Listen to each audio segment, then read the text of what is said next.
de plus en plus, les gens commencent à ne plus avoir confiance en Dieu. Parce qu'on vous a dit à l'église, si tu viens à l'église, tu payes ta dîme, tu payes ton offrande, Dieu va te bénir. Et puis ça fait 1 an, 2 ans, 10 ans, tu es dans l'église et puis tu vois que rien n'évolue, rien n'avance pour toi. À un moment, tu commences à dire, mais votre histoire, là, il est gêné, elle fait tout, il ne voit pas. Donc les gens se disent, il faut comment je trouve ma solution. Et en trouvant sa solution, là, chacun va choisir ce qui l'arrange. Or, Dieu est fidèle. Et Dieu ne ment pas. Et c'est Dieu qui nous a fait la promesse. Et nous devons nous attacher à Dieu. Et je veux t'encourager, frère, à faire confiance à Dieu. Je dis que le premier point pour que tu puisses faire confiance en Dieu, c'est qu'il faut que tu saches que le langage qu'il y a entre toi et Dieu, là, c'est la foi. Tu ne peux pas marcher avec quelqu'un et tu ne peux pas faire confiance à quelqu'un s'il n'y a pas de confiance entre vous. C'est pour ça que dans Hébreux 11, verset 6, la Bible dit que, or, sans la foi, il est impossible d'être agréable à Dieu et que celui qui s'approche de Dieu doit croire qu'il existe. Donc, toi, tu t'approches de Dieu si tu ne crois pas qu'il existe. En quoi est-ce que tu t'attends qu'il te bénisse? Donc, la première des choses que tu dois avoir pour que Dieu puisse t'exaucer, il faut que tu lui fasses confiance. Et ce n'est pas une confiance où, aujourd'hui, quand tu dis, Seigneur, je veux mouchoir, Dieu t'a donné mouchoir, puis tu dis, ah, Dieu existe. Et puis demain, quand tu demandes, comment on appelle, maison que tu n'as pas eu, tu dis, ah, Dieu n'existe pas. Ce n'est pas comme ça. Ça dit que dans les petites choses, comme dans les grandes choses, tu dois reconnaître que c'est Dieu qui te donne et que Dieu est fidèle. La deuxième des choses, c'est que ce n'est pas vous-même qui vous êtes créé, c'est Dieu qui vous a créé. Quand il vous a créé là, il avait un plan pour vous. Mais toi, tu ne peux pas imposer ton plan, ton rythme de vie à Dieu. Donc laisse Dieu te donner, te conduire selon qu'il veut. Amen. C'est pour ça que tu dois lui faire confiance, parce que ta vie ne dépend pas de toi-même, mais de Dieu. La troisième des choses, c'est que Dieu ne ment pas. Et Dieu ne se repent pas. Il y a deux choses que tu ne peux pas faire. Dieu ne ment jamais et Dieu ne se repent pas. La seule personne qui ment, c'est le diable. Et la Bible dit que dès le commencement, il est menteur. Amen. Tu m'entends? Maintenant, ce n'est pas toi qui as prouvé une promesse à Dieu. C'est Dieu qui est venu vers toi et t'a choisi. Et il a dit, tu seras grand, tu vas être béni, tu vas aller dans les nations. Il a dit à Abraham, je rendrai ton nom grand et tu seras une source de bénédiction pour les nations. Mais hier, je disais à la retraite que quand Dieu vous parle là, mes amis, écoutez-moi bien, quand Dieu vous dit, je vais te donner ça là, à chaque fois que Dieu te fait une promesse, au moment où Dieu te fait la promesse là, tu n'as pas encore vu ce que Dieu t'a promis. Quand il dit à Abraham que je te bénirai là, Abraham n'avait même pas encore d'enfant, mais Dieu dit que ta descendance sera nombreuse comme le sable des mers. Et croyez-moi, à chaque fois, Dieu ne va jamais venir vous dire que tu es béni au moment où tu es béni en fait. Quand Dieu va te parler, tu n'as pas encore vu. Quand Dieu te dit, tu vas te marier là, tu n'as même pas encore vu l'homme. Quand Dieu dit, tu vas voyager là, toi-même tu es au campement, tu connais même pas ce qu'on appelle passeport. Puis Dieu vient comme ça un jour dans une prophétie, un pasteur ou un prophète te dit, mais toi là, je te vois en train de voyager dans toutes les nations. Mais pendant ce temps, quand Dieu te parle, quand toi-même tu te regardes, c'est pour ça que des fois, tu te dis, moi aussi. Est-ce que le gars là n'est pas en train de mentir même? Moi, je suis dans le campement là, puis il dit que j'ai fait les nations. Mais pendant que Dieu parle là, tu n'as pas encore vu ça. Maintenant, ça va se réaliser, que tu le veux ou pas. Ça va mettre du temps que cela va mettre. Mais sache que, comme Dieu a dit là, il va créer au moment opportun les choses pour que tu puisses voyager comme il a dit. Une chose que tu dois savoir, c'est que quand Dieu te fait une promesse là, ce n'est pas ton comportement qui va faire que Dieu va changer ta vie. Amen. Pourquoi? Parce qu'il veille sur sa parole pour l'accomplir. Ce qu'il a dit là, comme il ne ment pas, il va tout faire pour que cela se réalise dans ta vie, pour que tu saches que Dieu, il a dit et il a fait. Parce que souvent, Dieu peut... Vous n'avez pas remarqué que souvent, on dit, lui là, il sera pasteur, mais il vit mal. Quand tu le vois, sa façon de vivre là, est-ce que ça peut changer ce que Dieu a dit sur sa vie? Non.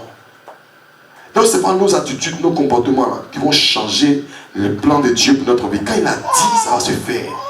Mais le temps va venir. Et quand ce temps-là va arriver, là, il va te coincer en sorte que tu puisses capituler et tu puisses obéir à sa volonté. Amen. Et j'ai dit aussi que ce que Dieu fait là est bon. Je n'ai jamais vu Dieu faire quelque chose de mauvais. Vous savez, j'ai connu une femme. Quand elle te donne quelque chose, là, elle regarde comme ça. C'est qu'elle a porté quand elle ne porte plus là. Et puis elle dit tiens. Mais quand elle te donne là, c'est comme un cadeau empoisonné. Oh Dieu là, quand Dieu te fait attendre, et puis il te donne. Quand il te donne là, c'est le meilleur qu'il te donne. Des fois tu pries pour avoir un enfant. Tu pries, tu vois les petites filles du quartier là, et elles sont petites comme ça, mais elles tombent vite enceintes. Mais toi qui es la vieille mère, tu es dans l'église, tu pries, tu jeûnes, tu fais tout, mais elle, toi là, tu pries et puis l'enfant ne vient pas. Et puis tu dis, attends, qu'est-ce que je vais te donner? Mais un jour, quand Dieu te bénit, toi-même tu es tellement heureuse. Regardez par exemple la bénédiction de Anne, non, comment elle s'appelle, la cousine de Marie là, Élisabeth.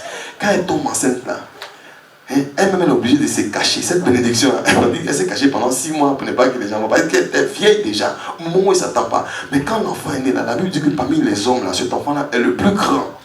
Ça a mis du temps que ça a mis, mais quand Dieu l'a donné, c'est bon. Et puis tout ce que Dieu fait est parfait. Ne te presse pas parce que les gens se marient autour de toi. Ah, lui là, il est marié, mais moi, le temps passe, mais moi-même, la personne ne me regarde. Ne te plaît pas. Dieu a préparé un homme bon pour toi. Et quand il va venir te donner là, tu vas venir dépasser tous les gens qui t'ont dévancé. Donc, il fait quelque chose de parfait. J'ai dit aussi que c'est la bénédiction de Dieu qui enrichit et elle n'est suivie d'aucun chagrin. Tu dois lui faire confiance parce que quand il te bénit là, il n'y a pas à pleurer derrière. Quand Dieu te bénit, c'est bon. Moi, j'ai souffert dans ma vie quand Dieu m'a donné ma femme, cette belle femme qui est assise là, qui a changé ma vie. Quand Dieu me l'a donnée là, tout a décollé dans ma vie. J'ai eu le travail, j'ai eu le permis, j'ai eu tout ce que je veux avec la bénédiction que Dieu m'a donnée. Mais avant, tu t'as soulevé une fille. C'est pas avec des jolies. Hein. Elle peut être jolie. Comme on dit, la belle et la bête. Elle est belle, mais elle est bête. Est-ce que tu dois acclamer le Seigneur Jésus-Christ? Tu veux chercher une jolie femme, tu vas mourir. Il faut chercher celle qui est la volonté de Dieu. Pas une jolie, elle est jolie, mais c'est diable carnel. Toi-même, tu es là, tu souffres comme ça, tu es maltraité dans ta propre maison. Et tu ne maîtrises rien. Mais quand tu as celle que Dieu a préparée pour toi, tu es béni. Donc la bénédiction de Dieu qui enrichit et n'est suivie d'aucun chagrin. Ça peut être aussi vice-versa. Tu peux aller soulever aussi un homme beau comme ça, mais lui là, c'est un homme infidèle, il frappe les femmes, tu ne connais pas. Donc c'est pas ça qui compte. Amen. Donc c'est pour ça qu'il faut faire confiance en Dieu. Et la semaine dernière, pour ceux qui n'étaient pas là, j'ai parlé de où est ta foi devant les épreuves. Ça veut dire où est ta confiance en Dieu quand les épreuves se présentent dans ta vie. Et le passage que j'ai pris là, j'ai pris le passage où Jésus est monté dans la barque avec les disciples. Et puis il dit allons à l'autre bord. Et je vous ai dit qu'avant qu'il leur dise d'aller à l'autre bord, Jésus a pris le temps de les enseigner. Et puis un matin, il dit les gars, on va traverser l'eau, on va aller de l'autre côté. C'est-à-dire que quand vous venez à l'église, Dieu vous enseigne. Mais à un moment, tu es obligé de bouger, d'aller à une autre étape avec Dieu. Il y en a qui sont dans l'église 10 ans, 20 ans. Et quand ils viennent là, moi je viens, je fais mon culte tranquille, hein, je suis chrétienne. Hein. Je n'ai pas besoin de m'emmerder, chanter, prier. Moi je viens, je loue le Seigneur et puis c'est tout. Hein. Et puis c'est comme ça qu'ils raisonnent. Hein. Et tous les dimanches, ils viennent au culte, ils payent les dîmes, ils font tranquille, ils ont une vie tranquille, Jésus est avec eux. Mais Jésus dit, allons. Maintenant, dans ta vie tranquille que tu vis là, à un moment, il y a des tempêtes qui se soulèvent, il y a des vents qui se soulèvent. Tu comprends rien, ta vie est mélangée. Oh, Jésus veut aller à un autre côté avec toi. Mais quand c'est comme ça là, il faut réveiller Jésus. C'est en ce moment-là, il faut prier. Et nous tous là, c'est pas affaire du pasteur seulement, il faut que tu saches. Touche ton voisin, il faut que tu saches. Non, touche ton voisin, il faut que tu saches. Ta vie ne peut pas être toujours tranquille. Parce que le lac là, c'est une eau qui est calme. Et la Bible dit qu'ils partaient calmement. Et puis soudain, les tempêtes se sont levées. Nous tous, on va passer par là. De toute façon, tu as écouté la parole de Dieu. Ça fait combien d'années que tu es dans l'église? Et puis chaque jour, on te prêche. Il y en a, on t'a posé les mains. Il y en a, on a pris ton pied, on a mis sur toi. On a fait tout, on a posé les pieds sur ton ventre. On dit, sors, on a tout fait. Mais à un moment là, la tempête va commencer à se secouer. Les vents vont commencer à se secouer. Et puis le vent là, ça secoue tout le monde. Ça secoue celui qui a Dieu et ça secoue aussi celui qui n'a pas Dieu. Parce que la Bible présente, il y a deux couples. Il y a un qui a bâti sa maison sur le sable. Mais il y a une qui a bâti sa maison sur le roc. Mais la Bible dit que les tempêtes sont soulevées des deux maisons. Mais celle qui est assise sur le roc, qui est Jésus, là, sa maison n'a pas été ébranlée. Mais celle qui était sur le sable, là, ça s'est écroulé. Donc il y a une différence entre celui qui a Jésus et celui qui n'a pas Jésus. Les disciples avec Jésus dans la barque, qu'est-ce qui est arrivé? Ils ont remporté la victoire. Dis-moi un amen fort. Amen. Donc sache que tu as Jésus dans ta vie. Jésus il dort. Pourquoi Jésus dort? Jésus dort, il ne dit rien. Sinon l'eau là, ça le mouille aussi. Les tempêtes là, ça le mouille aussi. Il sait très bien. Et puis la bague de Jésus là, à l'époque là, c'est pas une bague qui est fermée hein, pour dire qu'il dort dans un salon vieux et puis il est couché comme ça sur un banc, puis l'eau rentre dedans. Donc ça le mouille aussi, mais il dit rien. Parce qu'il sait qu'il t'a tout dit. Quel enseignement tu n'as pas reçu? Donc devant le pauvre maintenant, c'est à toi de te lever et menacer le problème. C'est à toi de te lever. Quand ton foyer est secoué, c'est à toi de te lever, prier et chasser l'homme fort qui est venu s'introduire dans ta vie. Quand tout ne va pas, il ne s'agit pas de parler. Mets-toi à genoux et invoque Dieu pour ton couple, invoque Dieu pour ta famille. Et ça là, nous tous, ça dépend. C'est même des femmes et une fois des garçons. Tout le monde subit ça. Si tu es né de Dieu, tu vas vivre ça. Il ne faut pas avoir peur de l'épreuve. Dis à ton voisin, il ne faut pas avoir peur de l'épreuve. Est-ce qu'elle a entendu? Tu sais ce que tu as entendu? C'est l'épreuve là qui fait que beaucoup quittent la présence de Dieu. Amen. Amen. Et ils ont réveillé Jésus. Quand Jésus s'est levé, il a menacé les vents et puis il a menacé les tempêtes. Mais dimanche, on a vu que les vents là, la Bible dit que Dieu les envoie comme des messagers. Donc en fait, Jésus il a le contrôle sur les épreuves que tu vis. Il a le contrôle. Donc il stoppe le vent et il stoppe la tempête. Cela veut dire quoi? Il a tué la source du problème et puis maintenant il a réglé maintenant ce qui est de t'attaque en fait. Souvent quand vous réglez vos problèmes là, vous attaquez d'abord en haut. Or, ce qui est la source qui provoque les problèmes là, tu n'as pas réglé ça. Si c'est ton caractère qui crée les problèmes, tu n'as pas réglé ton caractère là, assieds-toi. Tu n'as pas encore fini, il n'est pas encore fini à toi, assieds-toi. Tu vomis. Va cracher et puis tu reviens. Toi là maintenant, toujours te voir à l'église. Quand ton papa va revenir, toujours. Amen. Donc, il faut régler le problème à la source. Si tu as un caractère qui envoie toujours les problèmes, tant que tu n'as pas réglé le caractère d'abord, là, les problèmes vont toujours continuer. Est-ce que tu me comprends? Donc, il faut faire les choses étape par étape. Et puis, Jésus leur demande où est leur foi, où est ta foi quand les problèmes commencent. Amen.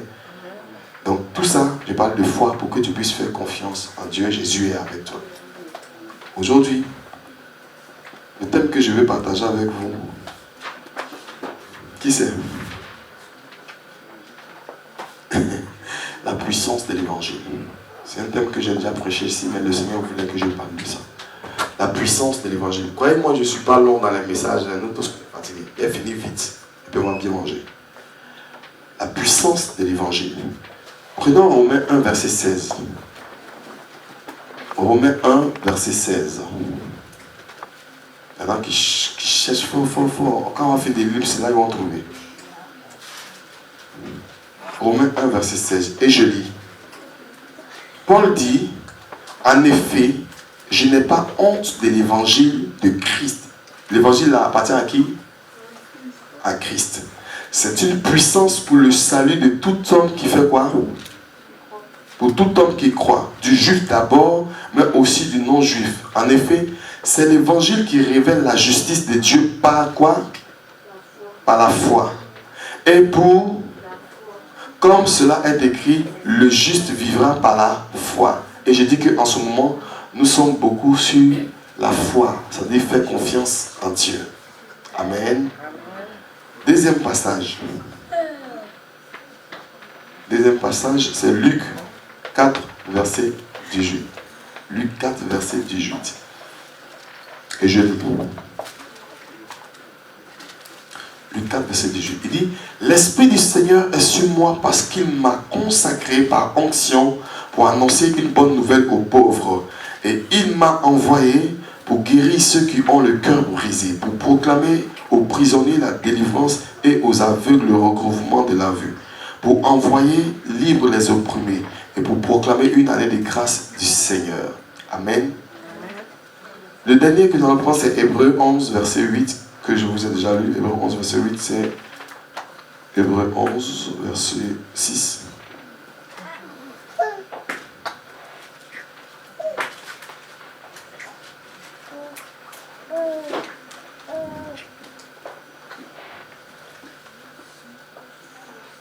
Si quelqu'un a trouvé, il peut le lire.